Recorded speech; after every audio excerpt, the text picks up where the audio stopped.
Hey guys, this is the start of the podcast. Welcome. Okay, let me just get the notes open. Where I can talk about stuff. So the first episode is going to be on my favorite buy lows and sell highs. Next episode, we're going to be talking about coaching hires and how they affect fantasy, in my opinion. And then episode 3, we're going to be doing a mock draft. Those are my ideas so far. I probably will be adding some. We'll do one a week on my YouTube channel. And let's get into it. Alright, so my first favorite buy low is David Johnson. Now, I don't know if you guys know this, but he was still running back 10 in 0.5 PPR. He was also running back 9 in standard, or was it full? I think full PPR he was running back 9. And then standard he was running back 10 too. So he was in the 10 to 9 range for everything. That's pretty good, but he's being valued at, 2 firsts max, for dynasty, right? 2 first max, I'd say that's worth it. You're gonna have to give up maybe someone like a Brandon Cooks, or maybe just straight up James Conner, in a second or something, and you can get him. That would probably get David Johnson, actually. So that's pretty cheap to get who is a top 10 running back. You're giving up a top 5 running back and a second round pick, right? But I don't really think James Conner is going to turn it into anything. Okay, and then we got Kenyon Drake. I think he's going to be great with Brian Flores, right? Hold up. Brian Flores with the Finns. I think he's going to be great with the new coach. Adam Gase is a horrible coach. He's going to hurt the Jets really bad for as long as he's coached there. Kenyon Drake is very skilled. He's a good receiver. Now, I don't think he's ever going to be a 3-down back. They got Callum Balaj for that. But Kenyon Drake is good. I think he will be a good flex play. He was a good flex play this year. He was a running back 2 to 3 range, which is flex play range for me. You want a high-end running back 2 as your running back 2, or depending on league size, obviously. And then third, we got Brandon Cooks. Now, this isn't a buy low. I would say he's a buy low right now, just because he did poorly in the Super Bowl. People might not remember how good he is. But you want to know something crazy? Out of every receiver, there's only 4 receivers who've had 4 straight 1,000-yard receiving seasons. Antonio Brown, Julio Jones, Mike Evans, Brandon Cooks. He's in that tier of receivers, which is Brandon Evans is gonna take you 2 firsts, 3 firsts to get him. Julio Jones, this is for he's on the older side. Antonio Brown, he's on the older side. So these guys are gonna take less, but in their primes, they were so expensive. Brandon Cooks is 25, and people are valuing about 1 early first, or early first and a throw-in. What? I own him, so obviously I have a little bit more of a different opinion on him than anyone else. But really, Brandon Cooks is top 15 receiver. He's been a wide receiver 1 every single year he's had 1,000 yards. This is the only season he's not wide receiver 1. You want to know what ranking is in 0.5 PPR? He was wide receiver 13. So he went up. So he was 1 away. If he was 12, he would be wide receiver 1. He was 13. If that doesn't say anything. Now obviously it's kind of subjective. 12, yeah, that's wide receiver 1. But I think it should be 15. No other reason other than no reason. I definitely don't have an outside reason for choosing 15. That's my ranking, but I always go with everyone else in the entire dynasty fantasy football community says 12, so I'm going with it because, I can't change everyone's opinion. So he was a wide receiver 2 this year, right? High tier, the highest tiers of wide receiver 2s, right? And then you have, he's being valued the same as low-end wide receiver 2s, replacement level wide receiver 2s, 23rd and lower scorers, like like almost wide receiver threes. That's what he's being valued at. Like he's always one of those players that's super undervalued, right? He's always gonna be a buy for me until people value him fairly or he starts regressing. He's always will be a buy. If you own him, don't sell him. You're not gonna get what you want for him. Like he's what?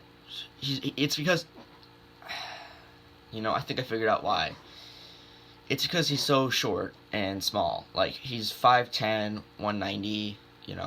He doesn't play like 5'10", 190. He's bigger than Tyreek Hill, but he doesn't play bigger than Tyreek Hill. So it's sort of like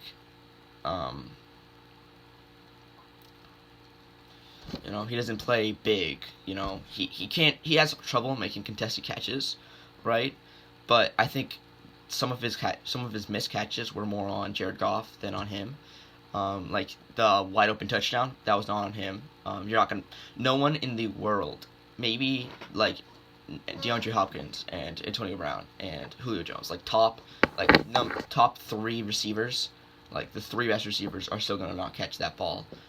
It was over his head. He was up in the air, and it got knocked right out. Perfect play by Jason McCourty. I think it was Jason McCourty, or was Devin? I think it was Jason McCourty. Like, that was a perfect play by him, and it's all of a sudden Brandon Cook's fault. That was a bad read. That was an entire bad game by Jared Goff. Anyway.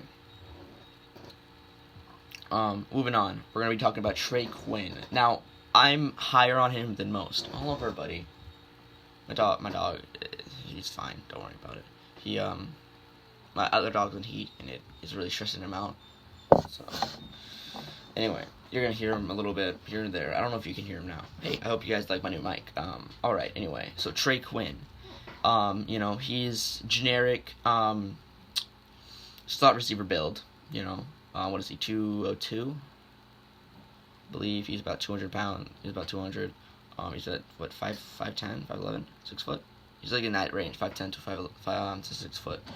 Alright, so he's like generic slot receiver, gonna get you yards, gonna grind out, not gonna drop a pass, He's like that generic build, and of course he was injured twice, so that's really worrying.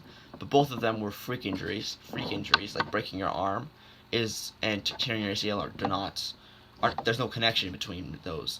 Like soft tissue injuries, like what Leonard Fournette has, and Dalvin Cook, those injuries, Devonta Freeman, all those guys, those are injury-prone players, like players who, no matter what, will get injured. Like, Trey Quinn's injuries were fluke injuries, like, none of them were soft tissue, right? That's what you gotta work about. Those are your hamstrings, your calf muscles, your bicep, those are soft tissue injuries, right? Those are the things that prove injury proneness. Like, those things are hard to heal. Really, they will take you out for a long time.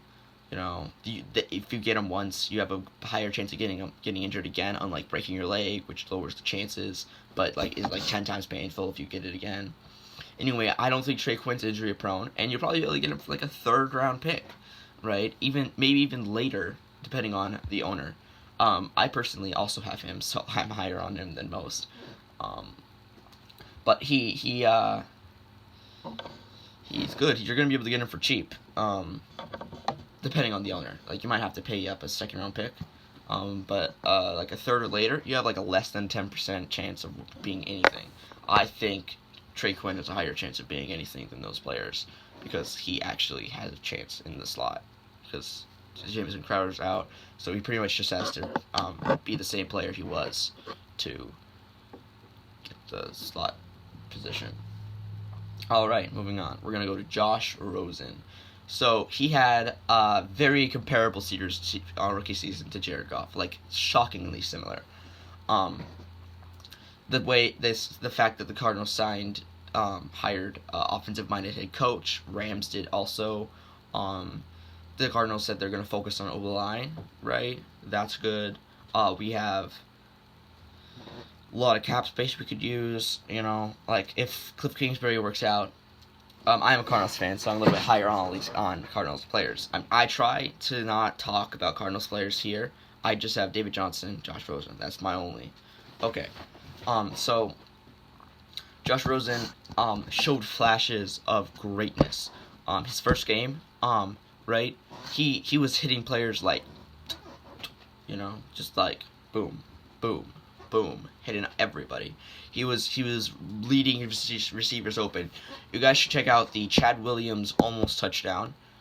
He let him open. Like, he was double covered. Chad Williams was double covered, and he threw it right where only Chad Williams could get it, between the defenders, and it was almost a touchdown. If Chad Williams had got in his laid down sooner, it would have been a touchdown, and it would have, like, people would have been talking about it. Like, jeez, how did he do that? But since it wasn't a touchdown, no one's talking about it. No one talked about it. So I think he has shown flashes of a franchise quarterback. He has shown more flashes than a lot of other rookie quarterbacks, like Lamar Jackson. He hasn't shown flashes of passer. Josh Allen, no. I mean, Sam Darnold, arguable. I think he's more flashy. I think that's the thing. He's more flashy of a player because he goes out of the pocket and he throws on the run a lot, right? So he's more flashy of a player than Josh Rosen, but I think that Josh Rosen and Darnold are about equal, and then Baker Mayfield's in a tier of his own. He is the quarterback this year.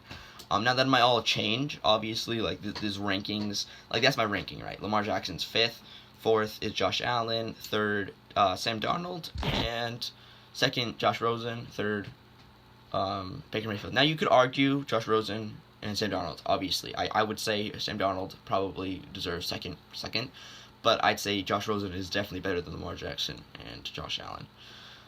Even he could be just like a Matt Ryan level player, and that's like a franchise quarterback still. Alright, so D.D. Westbrook is my next player. Now, he is 25 now, I think, or 20. He's going to be 26, isn't he? So, he's still pretty young for a receiver. Obviously not for a running back. He is the best receiver out of all of the Jacksonville receivers. I think he was a wide receiver 2 or 3 this year, right, with no quarterback. So I think he could go up to high tier wide receiver 2, low tier wide receiver 1 next year if they get a good quarterback. Like if they get Dwayne Haskins, oh yeah, definitely. If they get Kyler Murray, that's arguable. I don't know. I don't really like Kyler Murray. I think any quarterback is better than Blake Bortles, basically. I think any of the quarterbacks this year, if they get Drew Lock, I mean, I don't like Drew Lock. If they get Daniel Jones, that's bad. He's going to be the next Blake Bortles. I really don't like Daniel Jones. Anyway, moving on, we got Chris Herndon. Now, this isn't a buy low, per se, because you're going to have to pay up what his value is, right? You're going to have to pay up, what, like a second round pick, I think is his value right now, is what people are valuing him at, I think, which is, pretty cheap. I was able to sell him earlier this year to a tight end needy team for the 108s, Everett, and a 3rd round pick. I ended up trading the 108 later in a separate trade, but value there. And I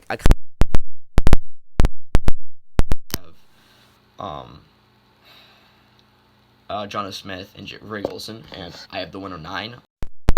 I'm hoping maybe I could get like T.J. Hawkinson or Noah Fant, or is it Fant? I'm going with Fant. Noah Fant or T.J. Hawkinson right at 109. I'm really hoping for that. I'll probably be able to get one of them. So Chris Herndon, right? We're gonna go back to Chris Herndon. Chris Herndon is very talented. You guys could see in his one-handed reception, he is very talented of a receiver. One knock I have on coach, Adam Gase. He is not known to use correctly. So I don't know if he's going to be using Chris Herndon in the right way. So that might hurt him. But also my other worry is his big games, he got touchdowns in.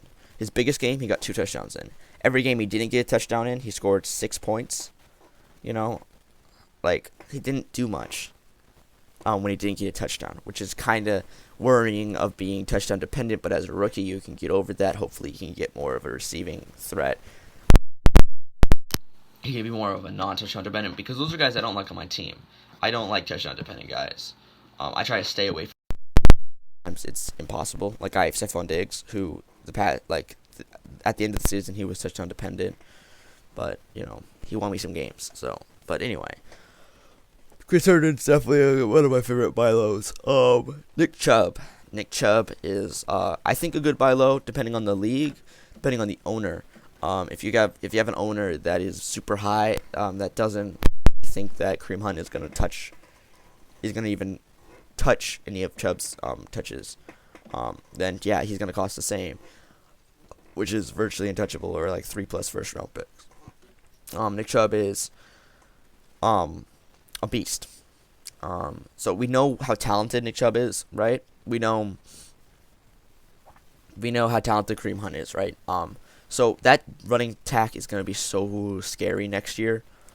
That is the Browns. That was a smart move by the Browns. But I don't know if it.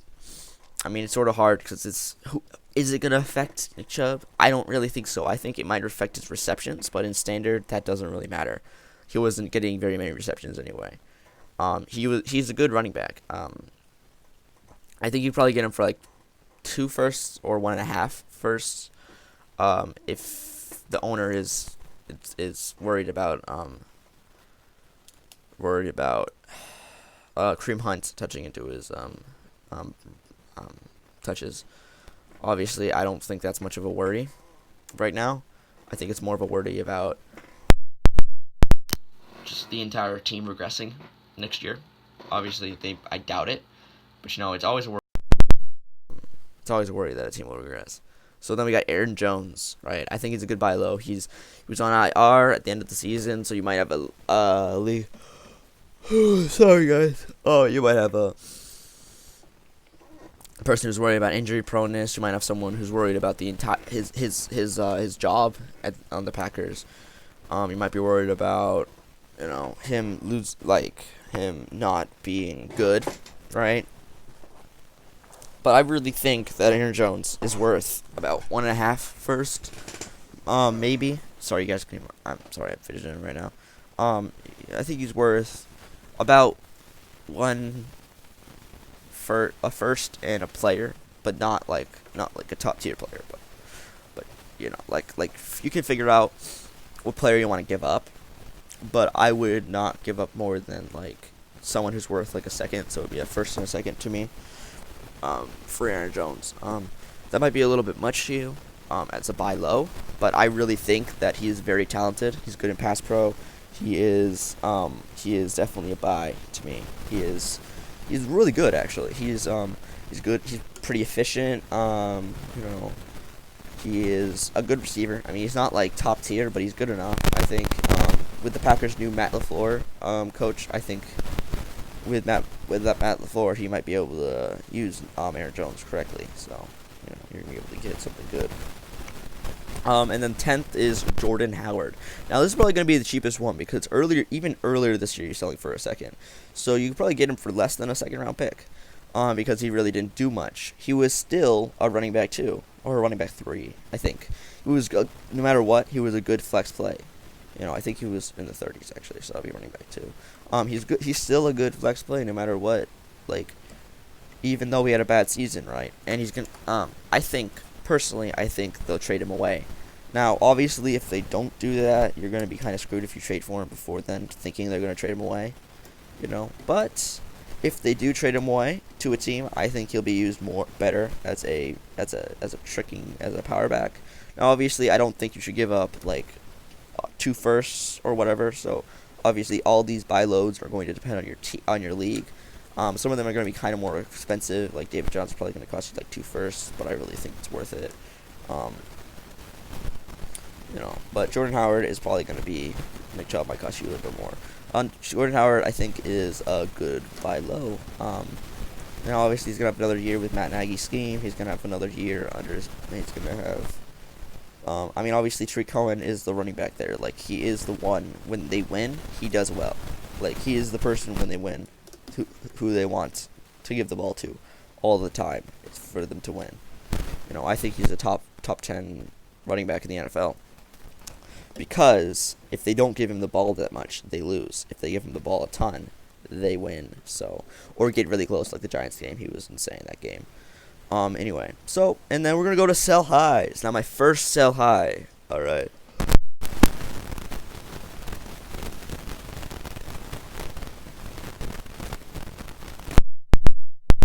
We're gonna start with Pat Mahomes. Now, you may say, "Oh, he's 23. You know, oh he scored 420 points. He scored 420 points. He scored 70 more points than the next player." Right, but I'll say to you is how sustainable is 50 touchdowns? How sustainable is 5,000 yards? You know, like maybe yes, I expect regression. Yes, I expect him to be still the top 10 quarterback. But in Superflex, don't sell him. All right. Now this is only in one QB. At least in my league, he's gonna go for an insane amount. I don't know why. We have 1 point per 25 yards, but quarterbacks are going for one trade was Trubisky and first for Mike Evans. So yeah, that happened. I couldn't veto it either because everyone I said, hey, we should review that trade. And then they everyone ruled it was fair, at least close to fair trade. That was not beatable. So I guess it was a first and a second, and you could argue Mike Evans' value is 2 seconds and 2 firsts or something. But anyway, Pat Mahomes is my favorite sell high because you could probably get at least a first for him. And yes, that first is going to be a risk, but skill position players are so important. Like drafting a good skill position player is better than having a quarterback score the same 20 points a game. Like that's what your skill position players do every game. It makes Pat Mahomes, I expect regression too. I don't expect him to be scoring 27 points a game. I expect him to be scoring, about 50. I think he's going to go back to about an average quarterback. People will be like, what happened? Oh, man. I think this was an anomaly to his career. But obviously he didn't show anything that doesn't say that, but I think he's going to regress to about 40 touchdowns and 4,500 yards. So he's probably going to go down to about 320 points-ish, depending on league scoring. So, that's pretty good still. So, but, if you get a first and something else on top of it to get rid of him, then yeah, I would.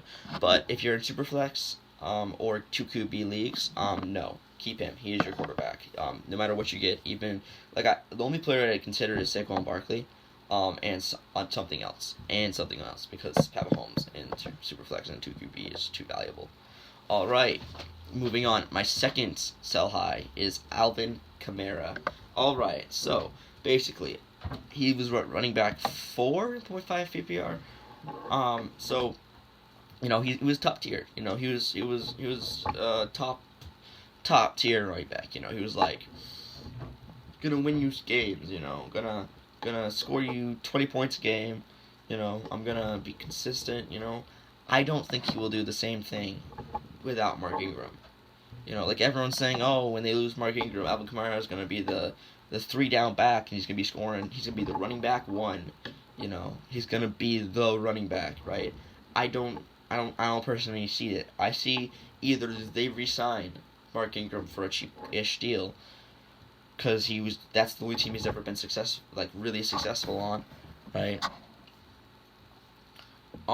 Or they draft another running back and he's used like a Mark Ingram, or they sign another running back and he's used like a Mark Ingram. Now I can't really think of any off the top of my head that are going to be free agents that are like a Mark Ingram, but they could always trade for Jordan Howard, which would, that actually might make sense. Trading for Jordan Howard, he works like a Mark Ingram. He's a power back. Obviously, I think Alvin Kamara is good, right? I think he's going to be good, but I don't think I think if you can get probably like a Christian McCaffrey and something on top of it, maybe. I don't know. I don't really know much about. I don't really know. I tried to trade for. I don't know. It's gonna cost a pretty penny to get rid of Alvin Kamara, and getting someone still a top tier player and then like a first on top of it is always good. But it depends. Obviously, I'm gonna keep saying this, but it depends on the league. Maybe you can't get anything for Alvin Kamara, because everyone's trying to say what opinion does me, or want to see how it goes with the offseason, right? if now this is an if they don't sign or trade or draft a running back or re-sign and they let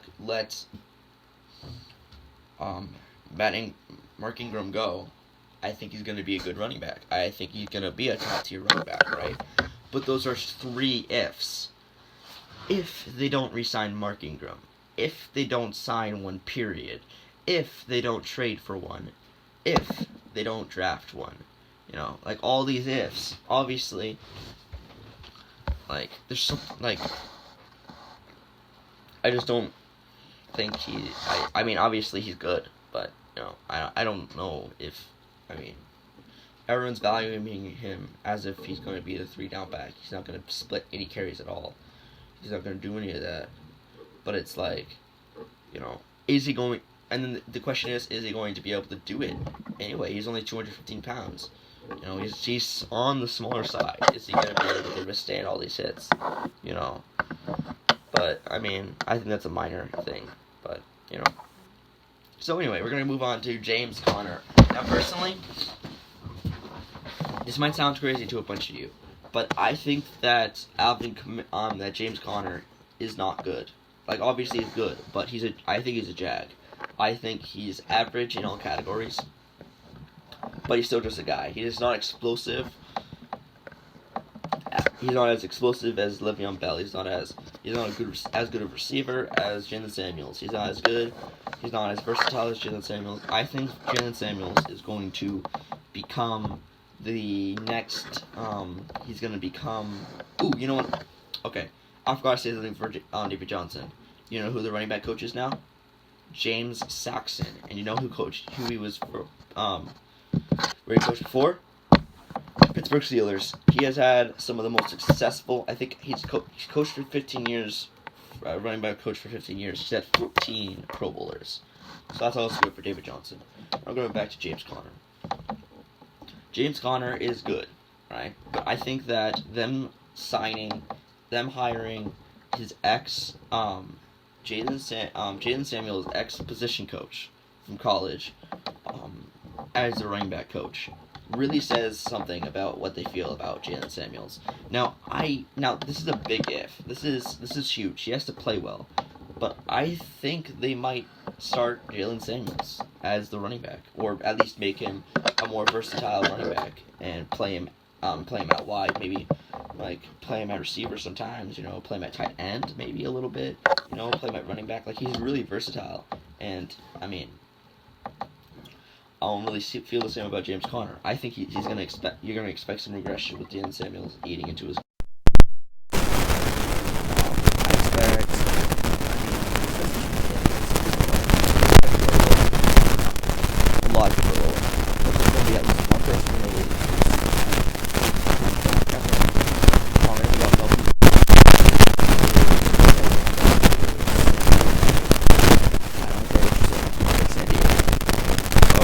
So, he has had problems with soft tissue injuries in his legs, hamstring injuries. I don't think he's played an entire 16 games. Correct me if I'm wrong, obviously. I don't think he has, which always is never good. Which is always never good. Is that grammatically? Yeah. Which is never good. He was running back 6.5 PPR. He is good, right? But those injuries scare me. And the fact that the Chargers have one of the best running back attacks in the league in Justin Jackson and Austin Eckler and Evan Gordon. Like, I think that if Evan Gordon left, then Justin Jackson and Austin Eckler will be able to replace him very well. Now, obviously, Austin Eckler is more of a change of pace back, and I don't think he'll ever be anything more than a risky flex play. I think that Justin Jackson is going to be a stud. You saw in his games where he started, he played about a Melvin Gordon level playing. So I think if Melvin Gordon gets injured, or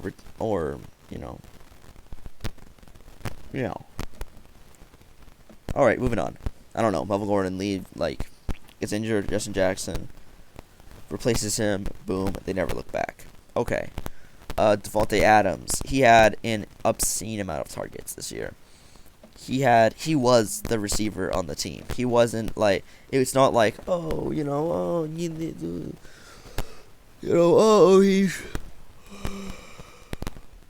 sorry. Oh yeah, Jordy Nelson stealing his targets. They traded away him. Oh, he had Randall Cobb. He took most of his targets. He was injured most of the season. Oh, and then who was the number 2 receiver, or even number 3?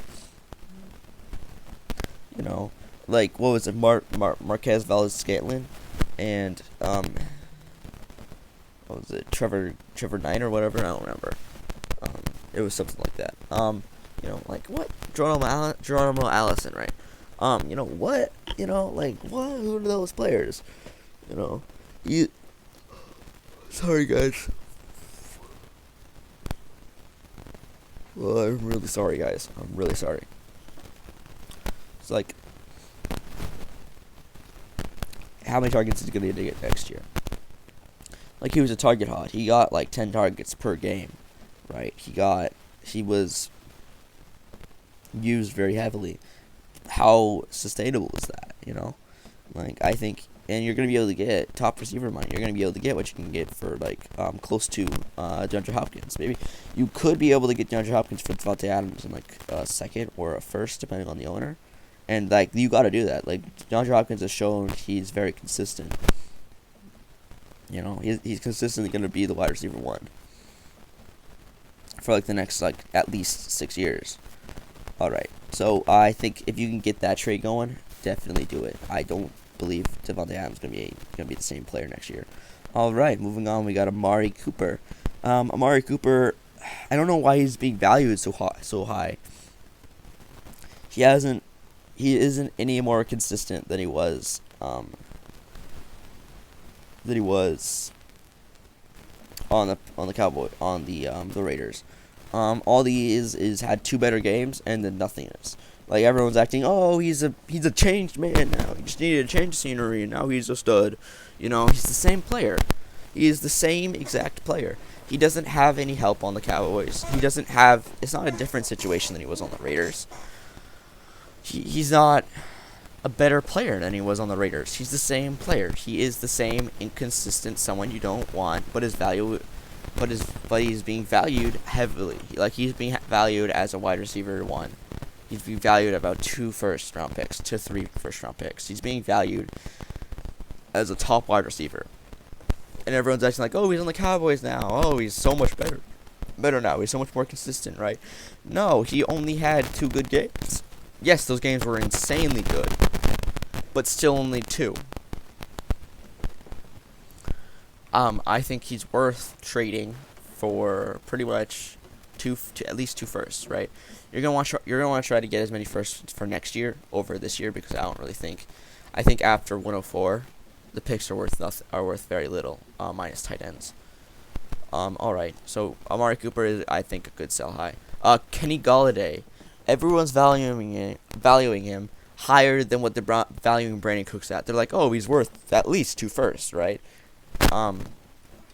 He's worth at least what you invested at plus, because he hasn't shown he's worse than that, right? And it's like, well, yeah, but he's on the run first Lions. He's on that team. He's on a team you don't want to be on when you're a receiver. He's on a team that once he was the number one, he showed nothing.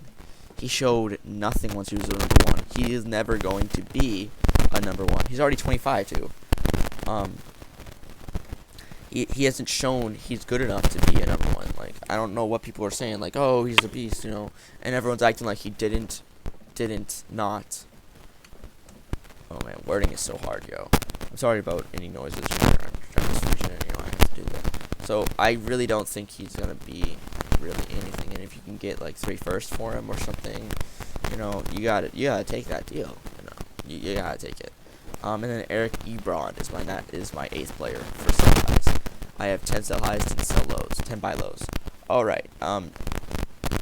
Eric Ebron is as touchdown dependent as they come. If he didn't score a touchdown, he did nothing. Now he scored 13 touchdowns, right? So I was like, oh, But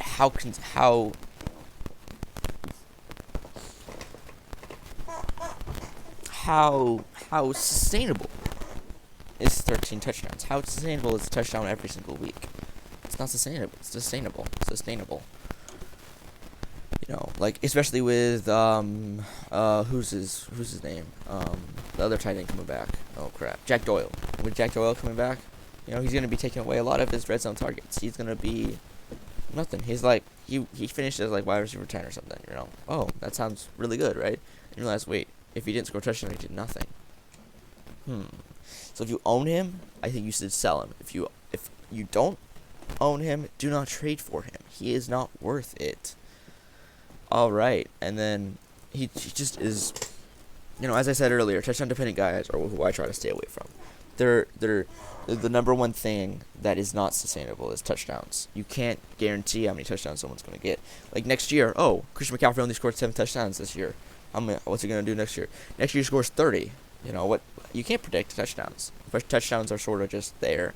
You can't predict who's going to score because the way football is, you want anyone to score. You don't have specific players to score just touchdowns. Obviously, like. All right, and then at number 9 we have Jared Cook.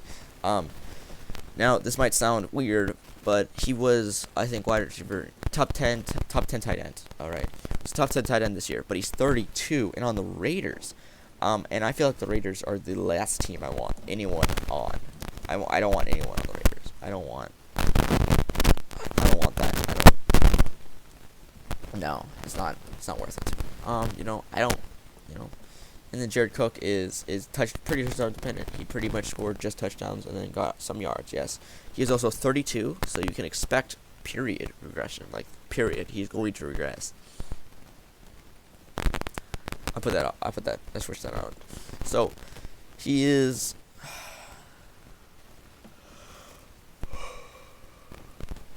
Pretty much the same thing as Eric Ebron, minus the fact that he's 7 years older, ish. So that's not someone I want.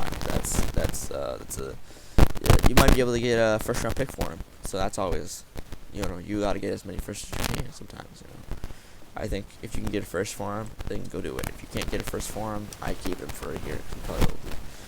Okay. And then at 10, we got Jared Goff. Now this might not be a sell high per se, but I think he's just a sell. Period. Probably should have sold before the Super Bowl. All right. But I would not sell now because you're not going to get, everyone's going to remember how he did in the Super Bowl. So you're not going to be able to get that. But I don't like Jared Goff, period. Now, I'm a Cardinals fan, so I am biased, but I think Jared Goff shouldn't be a starter. Alright, I don't think Jared Goff should be a starter. He has not shown me. He has to get the reads told to him by Sean McVay. Like, what? Like, if you can't make the reads, then you shouldn't be a quarterback, you know? Like, and next year is his last year on his contract. Alright, he has to get either a 5th-year option or re-signed. Are they going to give him the 5th-year option, or are they just going to let him walk? You know, like that's the question. And after that 5th-year option, are they going to re-sign him, or are they just going to let him walk? I think he's good in the regular season, which is what matters, but he's going to fall apart in the postseason. I think he's going to start playing. People are going to start noticing how you can cancel him out, right? So you gotta be able to do that. And once you can cancel him out, the team's done. They're not gonna win. You have to first stop Todd Gurley. So, and then Jared Goff is nothing. It's so easy. It's so easy, guys. So yeah, those are my favorite buy low, sell highs. You know, I mean, you could probably get like a first round pick for Jared Goff depending on the league. Now, obviously, I'm gonna just say 2 QBs, super flex, not really worth selling a quarterback for. At least you're gonna have at least one more year of being good, and you can't say the same about a rookie quarterback or a quarterback you trade for, unless you trade for a good one. Anyway, guys, I hope you liked the new mic. Hopefully it worked. Sorry about this. I hope it worked. Hope it sounded better than just my voice. And this has been the first episode of my Dynasty podcast, where we talked about my favorite buy lows and my favorite sell highs. You guys can, if you like the video, you know, tell me in the comments, what do you want to see me do next. I have my first 3 episodes planned out. All right. If you guys have an idea of what you want me to talk about, if you have a question, you can always hit me up. You want me to talk about what I did this season, trades, signings, all that stuff. Okay, I will. I'll make a video on that, on what I did this year. If you don't want me to make that video, I will make that video. It's all up to you guys. I have my, obviously I'm going to have the generic stuff, like talking about the combine, my top ranked players coming out, all that jazz, over the coming weeks and months. I don't think, so we got 2 months till the combine, 2 months, and also a few more weeks after that till the draft, so I'm not going to be able to say much about the draft till after the combine, other than my pretty early mock draft, which is coming 2 weeks from now, because I'm doing, alright, so I'm going to tell you guys my plan. I'm going to do 1 episode a week, and then it's going to count as one of my, on this channel, alright, it's just going to be on this channel, alright, 2 episodes a week.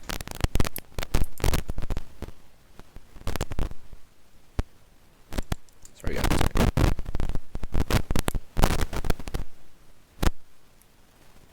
Okay, 1 episode a week. Okay. And then we're gonna also continue doing what I normally do. I'm going to, man, I gotta just end this video. Alright, guys. Well, this has been What Dynasty Podcast episode 1. Next week we're gonna be talking about the head coach hirings because I'm a little bit late to the game, but we're gonna be talking about it anyway. Hope you guys enjoyed. If you liked, hit the like button and subscribe. And I'll see ya later. Bye.